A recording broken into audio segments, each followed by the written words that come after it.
कामठी, एरखेडा, महादुला यांना विकासाचा रोडमॅप सांगितला. काय काय रोडमॅप आहे पुढच्या काळात नगर परिषदेच्या निवडणुकीनंतर?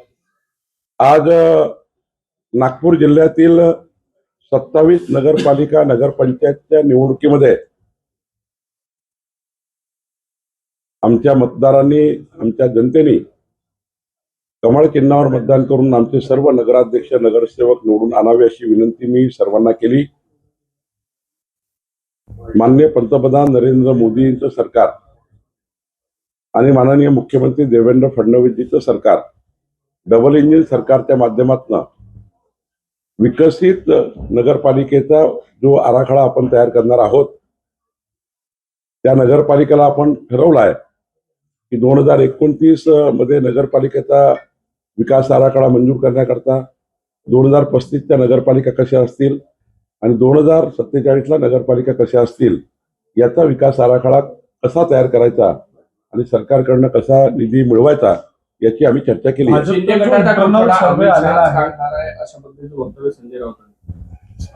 गटाचा कोठडा अमित शहा काढतील. माननीय एकनाथ शिंदेजी एनडीएचे महत्वाचे नेते आहेत आणि आमचं नेतृत्व जे आहे, केंद्रातलं नेतृत्व मोदीजी असतील, अमित भाई असतील, एनडीएच्या घटक पक्षांना नेहमीच युक्तमाप देऊन त्यांच्या नेतृत्वाला बळकट करण्याचं काम आमच्या भारतीय जनता पार्टीच्या नेतृत्वाने केलं आहे.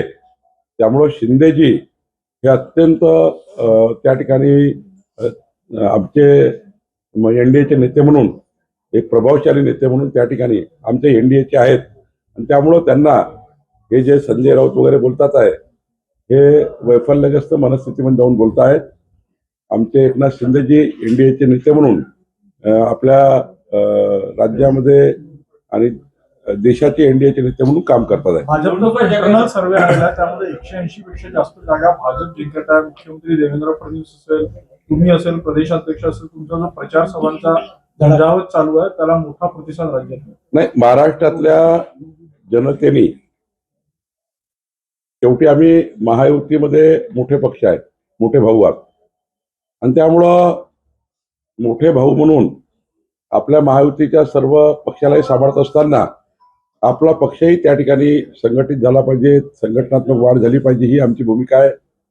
आणि आज मला महाराष्ट्राच्या जनतेवर विश्वास आहे की जसं विधानसभेमध्ये 3,18,00,000 मतं घेऊन महाराष्ट्रामध्ये आमचं सरकार आलं, तर महाराष्ट्रात सुद्धा नगरपालिका नगरपंचायतमध्ये सुद्धा 2/3 बहुमताने 51% मतं घेऊन भाजपा आणि ज्या ठिकाणी महायुती आहे ही जिंकेल असा मला विश्वास आहे. नितीश राणेंनी आरोप लगाया है की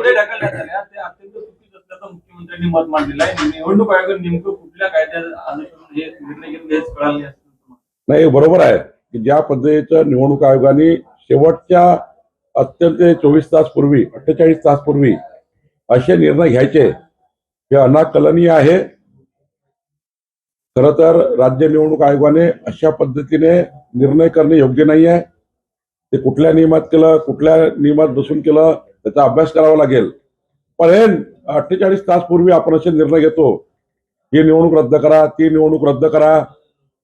मला वाटतं की थोडा निवडणूक आयोगाने ज्या दिवशी 23 तारखेलाच हा जर विचार केला असता, तिथले आरओ असतील, तिथले प्रभारी निवडणूक अधिकारी असतील, यांनी जर 23 तारखेलाच जर हा त्या ठिकाणी त्यांचा निर्णय केला असता तर एवढी तारांबळ, म्हणजे मतदानाच्या दिवशी सर्व नागरिक, जनता, मतदार हे निवडणुकीला तयार असताना मतदार आता उद्या मतदान करायला जाणार आहे, अशा वेळी असे धक्के देणं काही योग्य नाही.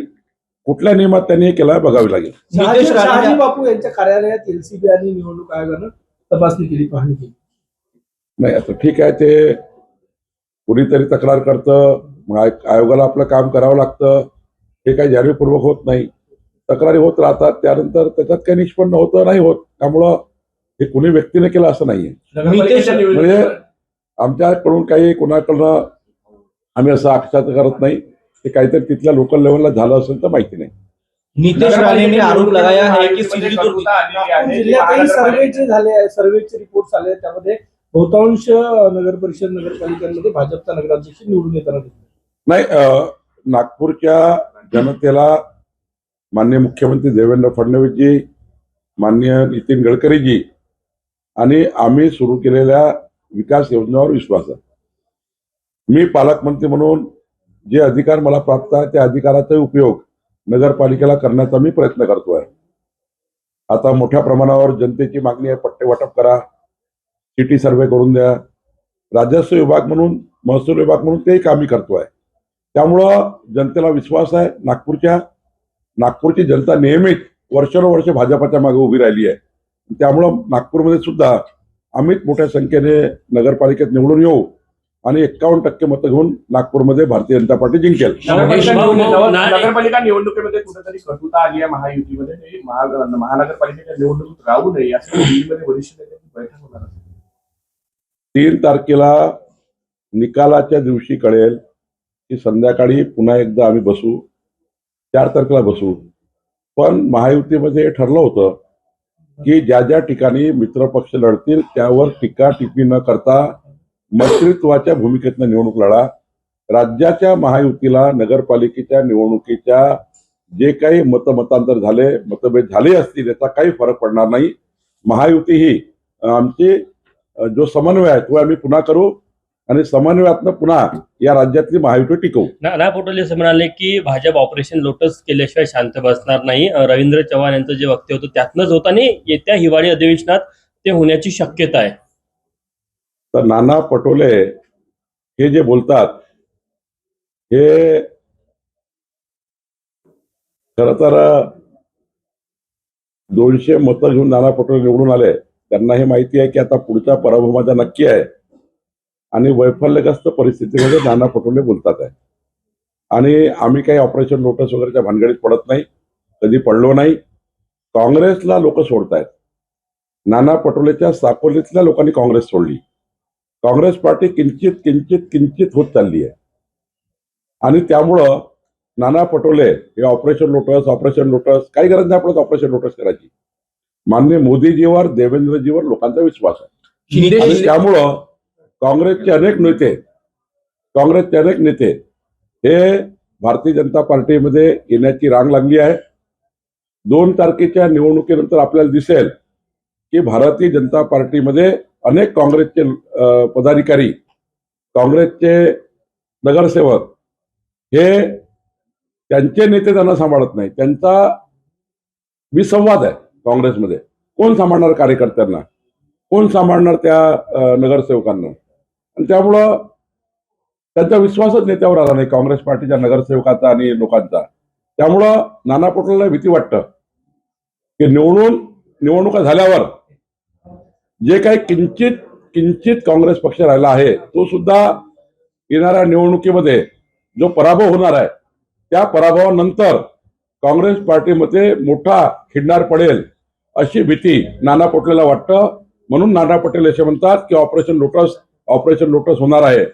त्यांना त्यांचे कार्यकर्ते सांभाळता येत नाही, त्यांना त्यांचे लोक सांभाळता येत नाही. हा त्यांच्यासाठी दुर्भाग्यपूर्ण आहे. काँग्रेसचे काही मोठे नेते ही मागणी करता इच्छा आहे त्यांची भाजपमध्ये येण्याचं असं कळतं.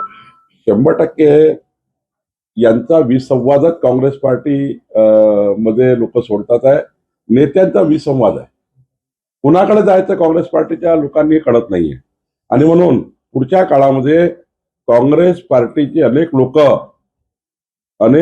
लोकप्रतिनिधी हे भारतीय जनता पार्टीमध्ये येतील. देवेंद्रजीच्या नेतृत्वावर विश्वास ठेवून विकसित महाराष्ट्राला साथ देतील आणि मोठ्या प्रमाणावर अशी मोठी यादी भाजपाकडे या ठिकाणी लोकांनी दिलेली आहे. निवडणुकीतील आम्हाला खूप लोक भेटले, आम्हाला भाजपमध्ये यायचं आहे. आम्ही त्यांना म्हटलं की बाबा 2 तारखेनंतर आपण चर्चा करू. निश्चितपणे काँग्रेसचे अनेक लोक भाजपमध्ये येणार आहे. हो, नाना पटोले जे ऑपरेशन लोटसची जे चर्चा केली का दावा केला ते शिंदे आणि अजित पवार यांच्या संदर्भात बोलले. मी तुम्हाला सांगतो ते शिंदे आणि अजित दादाबद्दल नाही बोलले. नाना पटोले काँग्रेसबद्दल बोलले. नाना पटोलेला भीती वाटत आहे की आता निवडणुकीचे निकाल हे जेव्हा काँग्रेसला डिमोरलाइज करणारे असतील, काँग्रेसचं मानसिक संतुलन खराब असणार असतील, तेव्हा मात्र काँग्रेसचे अनेक नेते देवेंद्र फडणवीसच्या मागे उभे राहतील, भाजपाच्या मागे उभे राहतील, विकसित महाराष्ट्राच्या मागे उभे राहतील. ही भीती नाना पटोलेला आहे. म्हणून ते शिंदेजी आणि अजितदादावर त्यांनी तो टाकण्याचा प्रयत्न केला.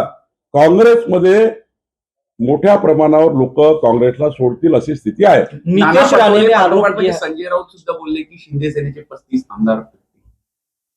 मी तुम्हाला सांगतो, ते काँग्रेस बचाव मोहीम चालू आहे आणि काँग्रेस फुटणार आहे हे भीती नेत्यांना वाटतं, म्हणून त्यांनी अशा पद्धतीचा एक नरेटिव्ह तयार करण्याचा प्रयत्न केला. पण त्यांनी आता काँग्रेस पक्ष सांभाळावा. लवकरच तुम्हाला काँग्रेस पक्षामध्ये मोठी फूट झालेली दिसेल.